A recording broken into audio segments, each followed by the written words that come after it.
Halo teman-teman sekalian, saya di sini akan menjelaskan penjadwalan round robin ya dari CPU atau untuk CPU ya. Nah, jadi yang pertama-tama kita punya soal. Jadi kayak gini guys.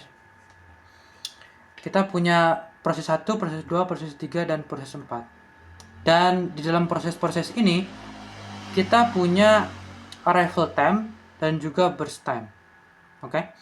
Nah, pada proses 1 kita mempunyai arrival time-nya 0 dan burst time-nya 5. Pada P2 atau proses 2 itu kita mempunyai arrival time 1 dan burst time 4. Dalam proses 3 arrival time 3, burst time 3. Dan proses 4 arrival time-nya 5 dan burst time-nya 1. Oke. Nah, di sini juga kita punya berkuantum ya, atau kuantum 2 di sini ya. Yang kita bakal hitung algoritmanya kayak gimana round robin. Nah, jadi yang pertama kita harus lakukan ya, itu kita buat dulu ready queue-nya. Ready queue itu fungsinya buat nggak keteteran gitu ya. Jadi siapa yang duluan, siapa yang selanjutnya gitu ya. Oke. Nah, jadi yang pertama itu kita harus buat dulu Gantt chart-nya. Oke. Nah, jadi yang paling pertama itu apa? P1. Jadi kita tuliskan dulu ready queue P1 gitu kan. Ya udah gitu kan. P1 ready queue-nya P1 ya udah, berarti kita langsung masukin aja jadi P1 ke sini. Gitu kan. Terus kita kotakin. Jangan lupa. Nah, terus P1 ini, proses ini mempunyai interval dari 0 sampai 2 gara-gara kuantumnya 2. Gitu ya. Oke. Nah, di dalam interval 0 sampai 2 itu ada nggak arrival time-nya yang segitu gitu loh. Yang di antara 0 sama 2 arrival time-nya. Ada proses yang kedua gitu loh. Oke, berarti kita masukin proses yang kedua di sini. Gitu ya. Nah, di sini. Oke.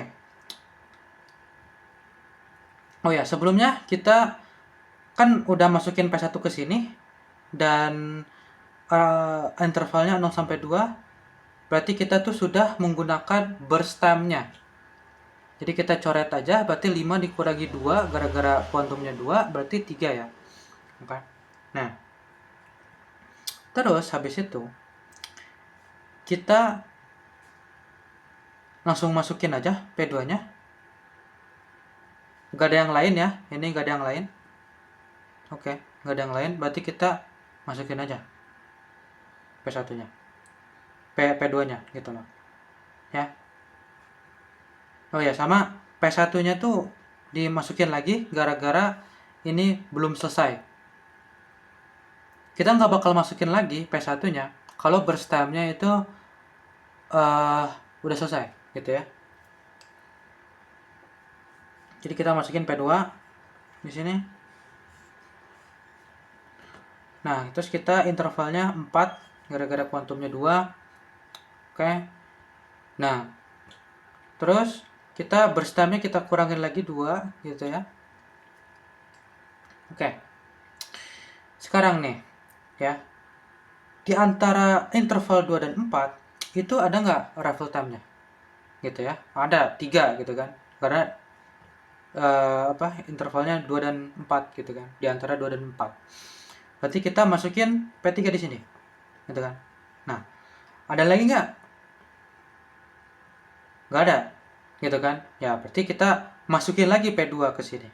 Nah, kenapa? Gara-gara burst time-nya masih ada. Oke.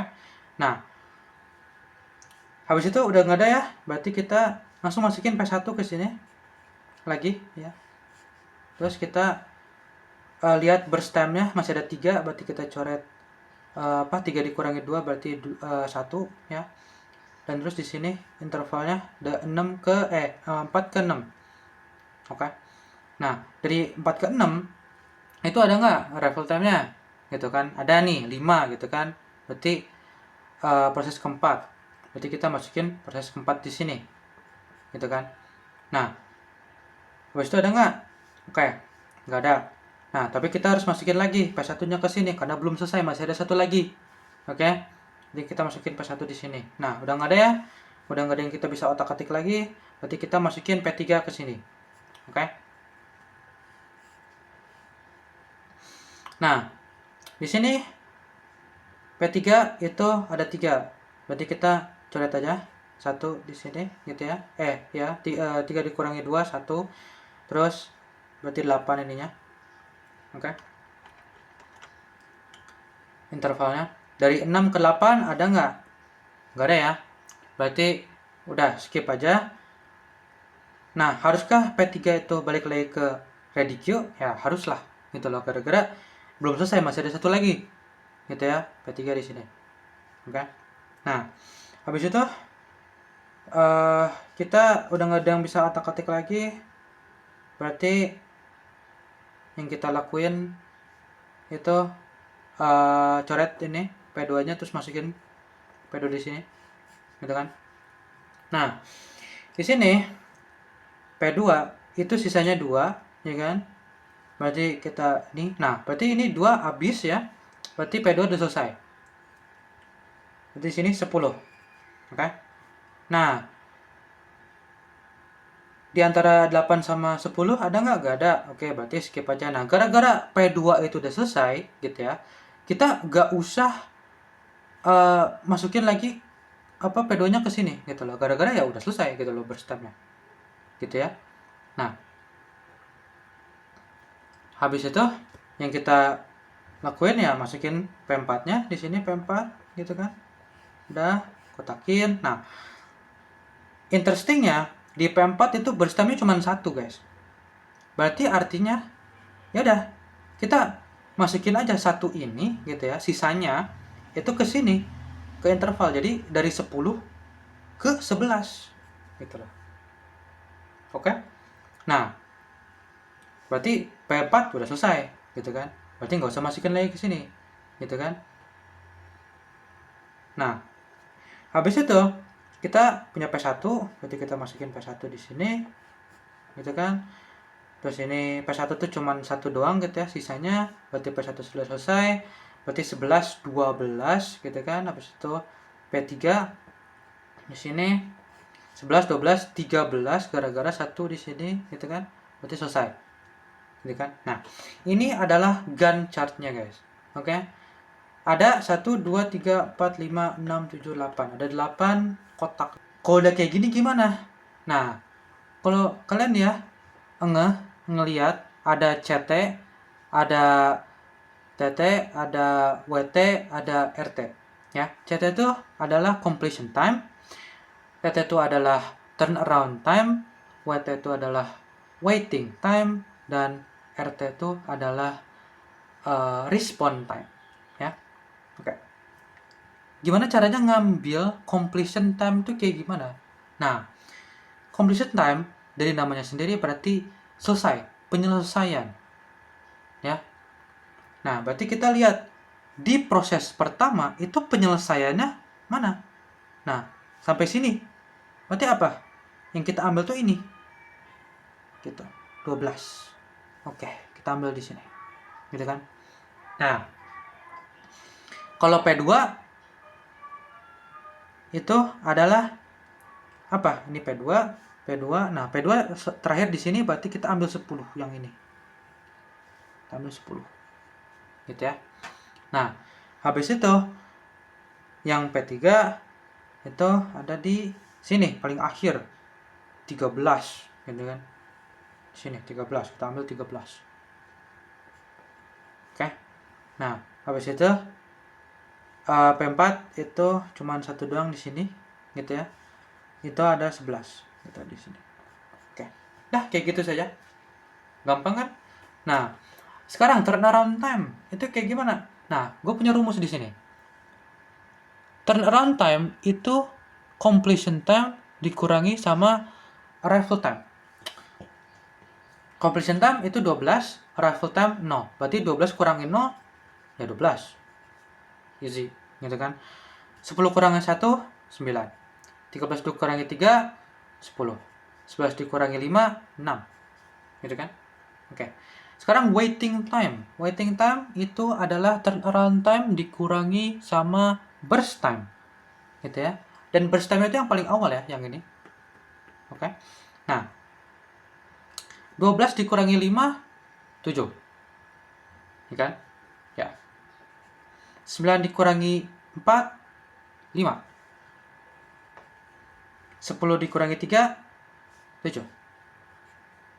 6 dikurangi 1, 5. Easy.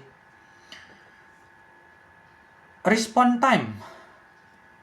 Response time itu adalah initial time dikurangi sama arrival time. Nah, initial time itu apa? Itu adalah waktu pertama, ya. Jadi kebalikannya sama completion time. Kembalikannya sama completion time. Yang completion time itu yang udah selesainya, gitu ya. Dan ini mah yang awalnya, gitu ya. Nah, di proses pertama itu 0 gara-gara di sini, gitu kan. Gua segitigain gitu misalnya. Oke? Ya. Nah, habis itu di P2 itu ada 2 gitu kan di sini. Gitu kan. Di P3 itu ada 6 maksudnya. Di P4 itu ada 10. Oke? Nah, di sini udah kelihatan. Kita punya 0, 2, 6 sama 10. Oke?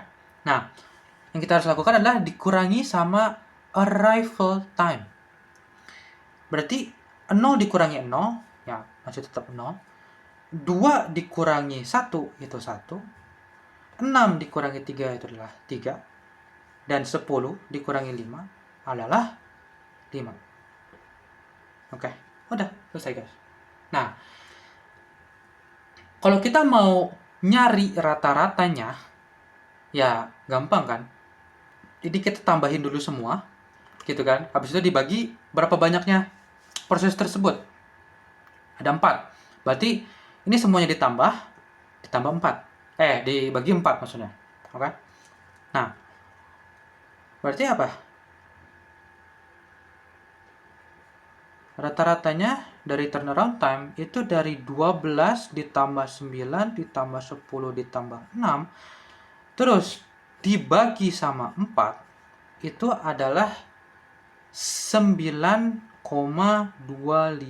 ya. Tinggal pakai kalkulator saja. Waiting time itu ada 12. Wait, ini 10 ya. Sorry. Wait, salah. Oke, gue yang salah. Lihat harusnya lihat yang ini, oke. Nah, saya juga masih ada salahnya ya. 7 ditambah 5 ditambah 7 ditambah 5. Gitu kan? Hasilnya adalah bagi 4 hasilnya adalah 6 ya. Pakai kalkulator. RT itu 0 tambah 3 tambah 1 tambah 5 gitu ya. Sama aja lah karena pertambahan gitu ya. Nah, jadi hasilnya adalah 2,25. Nah, hasilnya gini guys. Rata-rata dari turnaround time itu ada 9,5, waiting time itu 6, response time itu 2,25. Oke. Jadi ini guys hasilnya. Ya. Oke. Jadi ya itu aja dari saya. Ya, semoga saya sudah bisa dikenal sebagai orang yang ngerti tentang round robin. Oke. Terima kasih.